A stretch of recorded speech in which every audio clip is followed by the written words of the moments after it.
Jamani, jamani, jamani, jamani, nitakoma mimi. Jamani. Mungu mwache itwe Mungu. Haya boss, mimi nimekubali. Mimi nimekubali. Lakini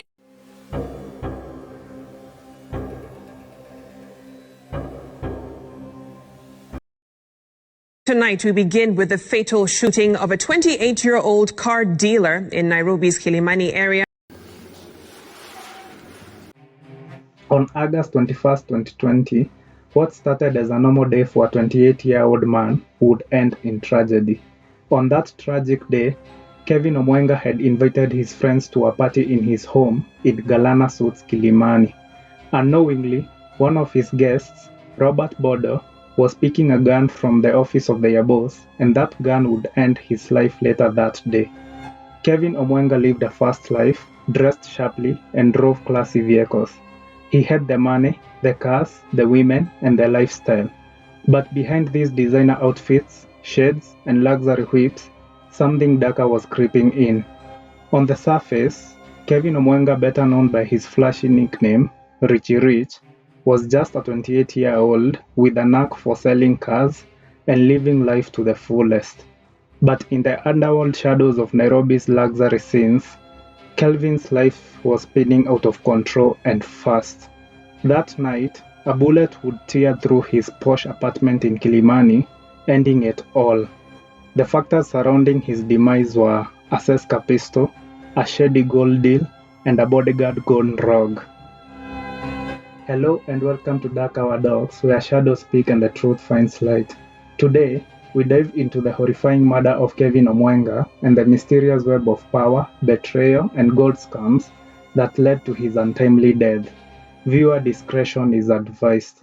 If you love real stories told raw and deep, hit that subscribe button, turn on notifications, and buckle on, because this is one wild tragic ride.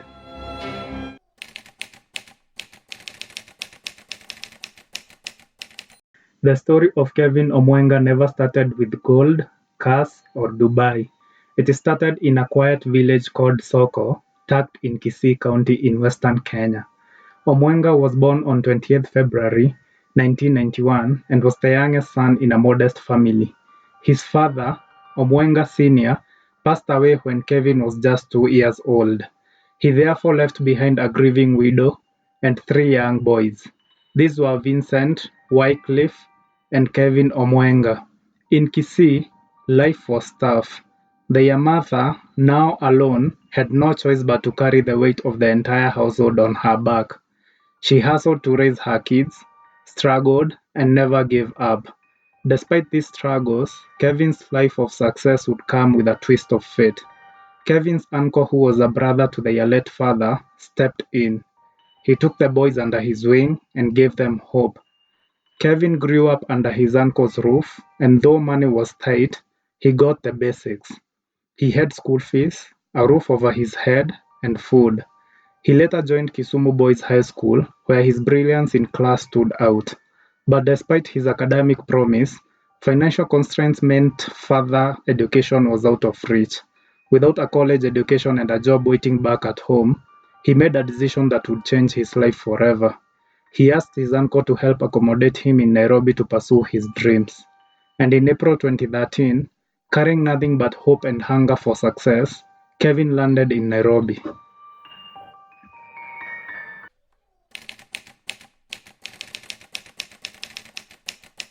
Fresh from the village, Kevin moved in with his uncle's family. Life was too fast, too shiny, and overwhelming in Nairobi. But one thing stood out. Kevin knew exactly what he didn't want. He wasn't about to break his back doing casual labor. He did not want to be like his brother Vincent, who was hustling at godowns in industrial area. And he sure wasn't going to become a matatu tout like his brother Wycliffe. In his brilliant head, Kevin believed that he wasn't made for that life. Nonetheless, he was obsessed with cars. As an avid car enthusiast, since his days as a kid in Kisii, Kevin Omwenga had grown to love and adore vehicles. In his mind, he could already feel the leather steering wheel and the soft Nairobi life. So he made a move. Armed with nothing but a silver tongue and an oversized ambition, Kevin walked into Insignia Motors on Gong Road. At that time, the business was a budding car yard and introduced himself as a seasoned car dealer. They believed him and hired him. So by July 2013, Kevin was finally in the game. Despite him having no customers and contacts, the new power of social media was on his side. Facebook, which was still picking up at the time, became his weapon. He created a page for the ad and started posting cars. Among his first posts on the page was a Mini Cooper on sale with Omwenga dressed like a businessman. He kept pushing and posting day after day, hoping to land a vital deal. His consistency and hard work would later be rewarded as his Facebook posts would catch the eye of a buyer. His first sale earned him a commission high enough to help him rent, moved out, and rented his own house. He also changed his wardrobe, welcomed classy suits, and this was the birth of the man we knew. He was transforming, and the city boy was officially born.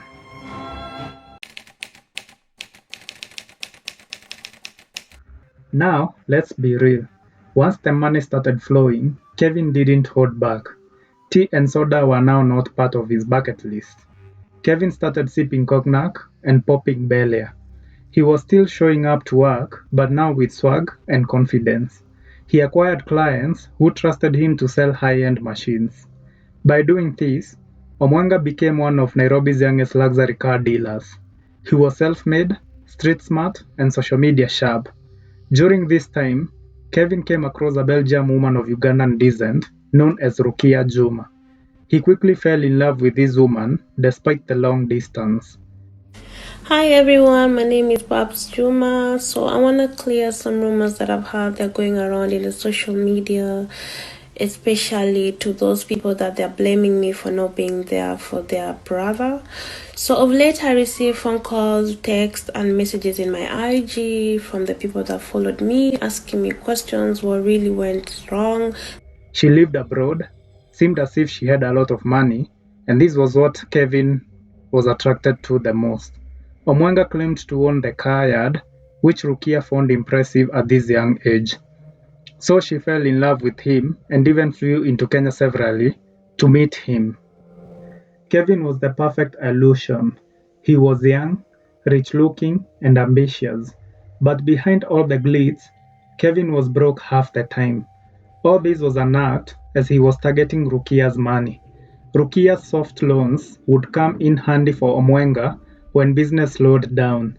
Blinded by love, Ricchy would wire to him anytime he wanted.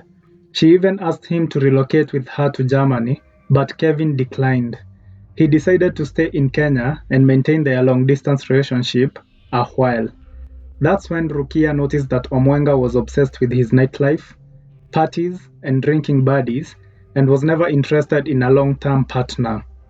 Eventually, they would split up and take different paths. When we started dating with Omwenga, things were really going well, and I tried almost a month to tell him to. I really tried to convince him for almost a month to move here in Europe and live with me, but he refused. He said he wasn't ready to move to Europe, he wasn't ready to leave his family or leave his friends or his business. I tried for almost a month until we had a problem about it. Then later I had to let it be because you can't force a grown-up to do what he does not want to do. He said he preferred living in Africa and that things should continue the way they were, visiting each other, but he wasn't ready to leave Africa, change the environment, which I had to let him.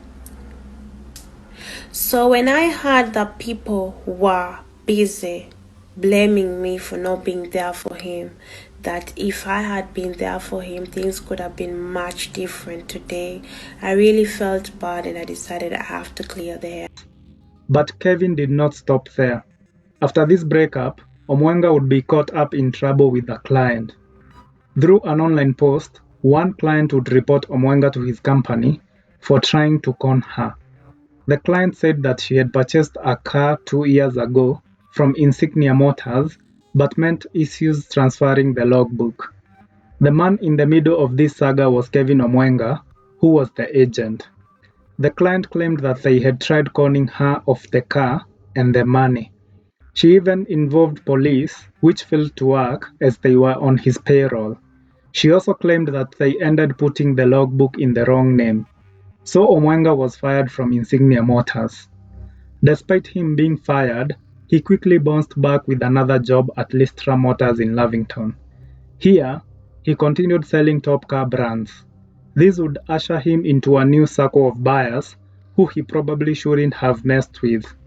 At Lystra Motors, a vast percentage of buyers of his high-end vehicles were politicians, tycoons, and international scammers. It is in this gig that Kevin met gold scammers and the wash crew. As the saying goes, with big money, bigger risks tend to follow. Omwenga was now in too deep, and then came an offer that he couldn't resist. An offer that Omwenga should have walked away from, but greed, ambition, and the thrill of success made him say yes.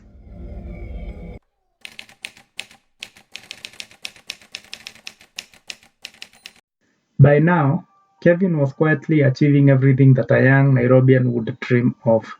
He had clout, women chasing him, and connections.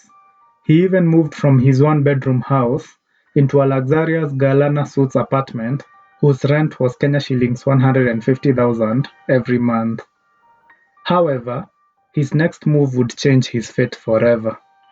Through his high-end clientele at Lystra Motors, Kevin crossed paths with a man whose name lingers in low murmurs. His name was Chris Obure. Chris was not the average boss you would mess with. He owned a licensed gun, was the CEO of Global Jet, and owned multiple luxury vehicles with his initials on the plates. He was a man of power and influence. He was the kind of guy you don't play games with. His influence, threats, and power made him untouchable even to the police. And that's who Kevin started working for. The job did not involve cars, jets, or logistics. Kevin was now in the gold business and money laundering, commonly referred to as wash. It was a game of fake deals, forged documents, big briefcases, and fast wire transfers. This meant that billions exchanged hands, and some were real, while others were completely made up. Under the wing of Obure, Kevin was treated like a prince. His charm, his sharp dressing, and his persuasive talk made him a key middleman in these shady deals. And just like that, his lifestyle exploded even further. He was even rewarded a Range Rover, which he later passed to his brother Wycliffe. Wycliffe was seen driving this vehicle in events in Kisii, as he always aspired to become a politician in that region. Kevin started rocking tailor-made suits, sipping Hennessy, and showing up in rooms filled with Nairobi elites. To the public, Kevin had made it. Those in the game knew that the higher you rose in wash, the closer you were to your downfall. But Kevin didn't care. The money was so addictive, and the attention from women even more so. And soon, he would make his first fatal mistake. Kevin Omwenga just sealed a private gold deal behind Chris Obure's back.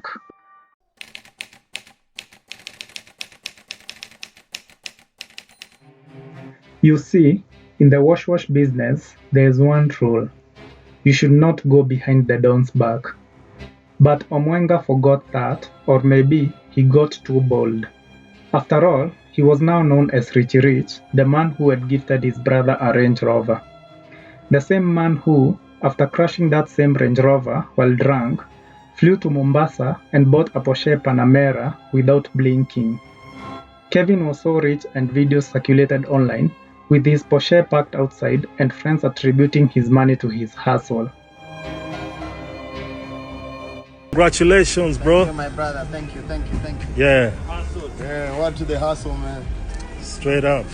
He threw massive parties, some themed Ferrari nights. He even flew in a Tanzanian MC and invited celebrities like Tanasha Donna to these parties. He also made sure that only Bel Air and Hennessy were served in these parties. In some of the parties, Omwenga and his boys would be seen using alcohol to wash their hands. The gold deal had connected Omwenga with Jamal, a neighbor at Galana Suits. Jamal was a charismatic Liberian national who was deep in the gold game. He introduced Kevin to a 100 million gold deal, which was scheduled to go down in Dubai. The plan was simple. They would fly out together on August 23rd, close the deal, and return even richer. Kevin agreed to this deal and kept Obure out of the loop. This was equal to treason in their world, and Obure would later find out. To him, Kevin had gone rogue and was challenging his possession. Unknown to Kevin, a plan was already in motion, and the bullet that would end his life had been loaded.